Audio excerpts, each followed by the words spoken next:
আসসালামু আলাইকুম, কেমন আছেন আপনারা? তো অনেকেই আমার কাছে কমেন্ট করে আমার ভিডিওর ইনবক্সে যে আমাদেরকে নিয়ে যান, আমরা যাইতে চাই, বাংলাদেশে থাকবো না। তাছাড়াও রিয়েল লাইফেও অনেক ফ্রেন্ড আছে বা পরিচিতজন আছে, অনেকে বলে যে দেশে তো থাকতে ইচ্ছা করে না। বিশেষ করে আরও এই ধরনের ইনসিডেন্ট যেটা কিছুদিন আগে হইলো, মাইলস্টোনের যে ঘটনাটা, এই ঘটনাটার পরে আরও এই রকমের কথাবার্তা বেশি হচ্ছে যে অনেকেই বলে যে আপনারা দেশের বাইরে চলে যান, কিন্তু যেতে ইচ্ছা থাকলেও দেখা যায় যে অনেক সময় বাজেট সংকট হয়ে যায়।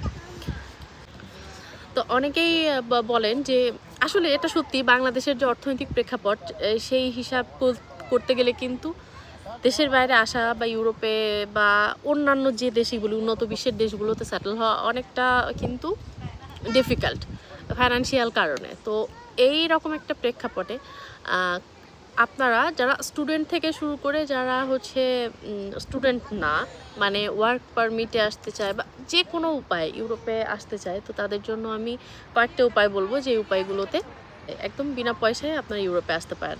তো শুনলে মনে হবে যে এটা সম্ভব না, অ্যাকচুয়ালি সম্ভব। তো কিভাবে সম্ভব সেটাই আমি বলবো। প্রথমে আমি স্টুডেন্টদের দিয়ে বলা শুরু করি। স্টুডেন্টদের জন্য সব থেকে বেটার হয় যে তারা যদি স্কলারশিপের ব্যবস্থা করতে পারে। যেহেতু আমি প্রথমে স্কলারশিপের কথা বলতেছি, সেহেতু আমি যেহেতু আমি ইউরোপে থাকি, তো ইউরোপেরগুলা দিয়ে শুরু করি। আমি আস্তে আস্তে অন্যান্য দেশেরগুলাও দেওয়ার চেষ্টা করবো, বাট প্রথমে ইউরোপের কথা বলি। ইরাসমাস মুন্ডাস যে স্কলারশিপটা, ওইটা কিন্তু ইউরোপের বিভিন্ন দেশ দিয়ে থাকে, যেটাতে কিনা টিউশন ফি থেকে শুরু করে ফ্লাইটের টিকিট পর্যন্ত ফ্রি থাকে। তো এই ক্ষেত্রে স্টুডেন্টদের বলবো, তোমাদেরকে নিজেদেরকে প্রিপেয়ার করতে হবে এমনভাবে যেন শুধু পড়াশোনা না, তোমাদের আদার্স যে ভলান্টিয়ারি বিভিন্ন কার্যক্রম আছে, তারপরে বিভিন্ন ইউনিভার্সিটি লেভেলে গেলে, আর আমি সাজেস্ট করব যে মাস্টার্সে আসার জন্য, কারণ আন্ডার গ্র্যাজুয়েশনে আসতে পারো, বাট সেক্ষেত্রে ভিসা রেশিও যেটা থাকে সেটার থেকে মাস্টার্সের ভিসা রেশিও অনেক বেশি, এবং খরচ যেটা বলতেছি, স্কলারশিপের কথা যেটা বলতেছি, স্কলারশিপ পাওয়ার হারও কিন্তু মাস্টার্সে অনেক বেশি। যেটা আমি বললাম যে ইরাসমাস মুন্ডাস, এই স্কলারশিপটা কিন্তু তোমরা পেতে পারো, এবং এক্ষেত্রে প্রায় সব কিছুই ফ্রি এর মতোই থাকে, মানে ইচ অ্যান্ড এভরিথিং তারা বিয়ার করবে। তুমি ফ্রি যাবা, পড়বা, এবং যদি সেখানে ভালো রেজাল্ট করো, সেটেল হয়ে যাবা, কোনো অসুবিধা নেই। তো এই যে বিশাল একটা অপরচুনিটি। এরপর আসতেছে ডাড স্কলারশিপ। তো এটা জার্মানিতে মূলত দেয়া হয়। তো এক্ষেত্রেও সেম বিষয়টা সেম। আর যেটা বলছি যে মাস্টার্স বা পিএইচডিতেই কিন্তু এই স্কলারশিপটা তোমরা পাবা, আন্ডার গ্র্যাজুয়েশনে কিন্তু পাবা না। এটা উল্লেখ করে দিচ্ছি কারণ যে অনেকে মনে করে এইচএসসি পাস করার পরেই মনে করে যে আমার ছেলে মুরব্বী মানুষ দেখে দেখে ডাকতেছে, মনে করে যে আমরা চলে আসবো। তো আসতে পারো, বাট এক্ষেত্রে কিন্তু খরচের বিশাল একটা ব্যাপার আছে। আর তাছাড়াও 4 বছরের কোর্স, তো অনেকটা সময় এবং টাকা খরচ হয়, যেটা কিনা সবার পক্ষে বেয়ার করা সম্ভব হয় না। এরপর আসতেছে সুইডিশ ইনস্টিটিউট স্কলারশিপ। তো এটা সুইডেনে দেয়া থাকে, আর এটাও কিন্তু ফুল ফ্রি স্কলারশিপ। এছাড়াও বেলজিয়াম সহ আরও বিভিন্ন কান্ট্রিতে কিন্তু এরকম ফুল ফ্রি স্কলারশিপ অ্যাভেলেবেল আছে। তো তোমাদের প্রথমত একদম এইচএসসি পাস করার পরে কিন্তু আইএলসে ভর্তি হয়ে যেতে হবে। আইএলসে ভর্তি হওয়ার পরে তোমাদের, আমি এই সাজেশনগুলো কেন দিচ্ছি, আমার নিজেরও একটা ছোট ভাই আছে, আমার ফ্রেন্ড সার্কেল আছে যাদের অনেক ক্লোজ রিলেটিভস আছে, অনেকেই জিজ্ঞেস করে। তো সবাইকে তো আলাদা আলাদাভাবে উত্তর দেওয়া সম্ভব না, তো ওই জন্যই বলতেছি। আর আমি ওয়ার্ক পারমিটে বা এনি কাইন্ড অফ যে কোনো ওয়েতে যারা আসতে চায় তাদের ব্যাপারটা আমি পরে আসতেছি, আগে স্টুডেন্টদের ব্যাপারটা শেষ করে নিই। তো তোমাদের কি করতে হবে, তোমাদের এইচএসসি পাস করার পরে, আর হ্যাঁ, এইচএসসি পাস করার পরে না, আগে থেকেই তোমরা যখন থেকেই মানে মনে মনে ভেবে নিবা যে আমি দেশের বাইরে যাব, ইউরোপ আমেরিকায় বা যে কোনো উন্নত বিশ্বে যে কোনো দেশে যেতে পারো, পড়াশোনা করতে যাবা, সেই ক্ষেত্রে তোমরা প্রথমেই ইংলিশটার প্রতি খুব গুরুত্ব দিবা। কারণ যদি কেউ জাপানে যায় বা জার্মান কোর্সে আসতে চায়, সেটা আলাদা ব্যাপার, সেক্ষেত্রে জার্মান ল্যাঙ্গুয়েজ অবশ্যই গুরুত্বপূর্ণ, বাট আদারওয়াইজ ইংলিশটা কিন্তু মাস্ট লাগবেই। যেখানেই যাও ইংলিশটা লাগবেই। সেক্ষেত্রে তোমরা প্রচুর পরিমাণে English movie, English web series হতে পারে, বা বিভিন্ন মানে ইংলিশ যে যত রকমের প্রোগ্রাম হয়, তোমরা এগুলা হচ্ছে কনজিউম করা শুরু করো, তা এতে করে কি হবে, তোমাদের স্পিকিংটা খুব ফ্লুয়েন্ট হয়ে যাবে। কথা বলছি মামা, ইংলিশটা যখন ফ্লুয়েন্ট হয়ে যাবে তখন তুমি আইএলটিএসে খুব সহজে ভালো একটা স্কোর তুলতে পারবা। আর তখন দেখা যাবে কি যে তোমার নামে কোচিং করতে হচ্ছে, বাট তুমি অলরেডি ভেতর থেকে অনেকটা প্রিপেয়ার থাকবা। এটা আমার হাজব্যান্ড, স্বয়ং আমার হাজব্যান্ডকে দিয়ে বলবো, সে ইংলিশ ইংলিশ ইংলিশ সবসময় ইংলিশের মধ্যে থাকতে থাকতে তার আইএলটিএসে কোচিংই করতে হয় নাই। সে 3 দিন গেছে কি না গেছে, সে ক্লাসই করে নাই, সে ফাঁকিবাজি করে ক্লাস স্পিকিংয়ের একটাও ক্লাস করে নাই। বাট আলহামদুলিল্লাহ সে প্রথম অ্যাটেম্পটেই কিন্তু 6.5 পাইছিল। তখনও সে অনেক ছোট, তার বয়স 22 বছর তখন। তো এখনকার কথা বাদ, এখন হইলে তো অবশ্যই সে হয়তো বা 8 তো পাবেই, মানে এটা ইনশাল্লাহ এই আছে, কনফিডেন্ট আছে আলহামদুলিল্লাহ যে 8 পাবে। বেশির কথা জানি না, বাট মিনিমাম 8 পাবে। বাট সেই সময়ের কথা বলতেছি। তো যেটা আমি বলতে চাচ্ছি যে এই যে ইংলিশের স্কিলটা বাড়ানো, এটা তোমার দেশের বাইরে আসার প্রথম একটা ধাপ। যে তুমি যত আইএলটিএস স্কোরটা ভালো করতে পারবা, এরপরে যে হচ্ছে তোমরা হচ্ছে বিভিন্ন এক্সট্রা কারিকুলাম অ্যাক্টিভিটিসের সঙ্গে সংযুক্ত থাকার চেষ্টা করবা, এবং শুধু থাকবাই না, সেখান থেকে তোমরা সার্টিফিকেট নেওয়ার চেষ্টা করবা।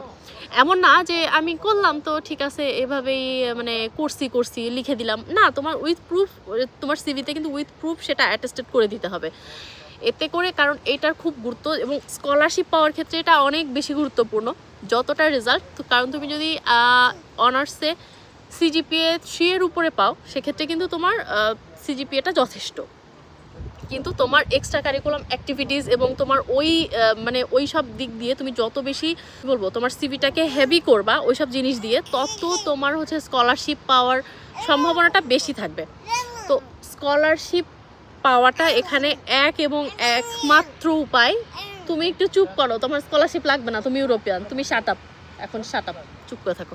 তো যেটা বলতেছিলাম যে স্কলারশিপ পাইলেই মানে তার কিন্তু বিশেষ করে ফুল ফ্রি স্কলারশিপ, যেটা ফুল ফান্ড স্কলারশিপ, এটা হইলে কিন্তু অনেক ইউনিভার্সিটি বা অনেক দেশে আছে যে তারা তোমার টিকেটের খরচ পর্যন্ত বেয়ার করে। তো এটা বিশাল একটা সুবিধা। তো নিজেকে স্কিল্ড হিসাবে গড়ে তুলতে পারলে এটা কিন্তু পাওয়া সম্ভব।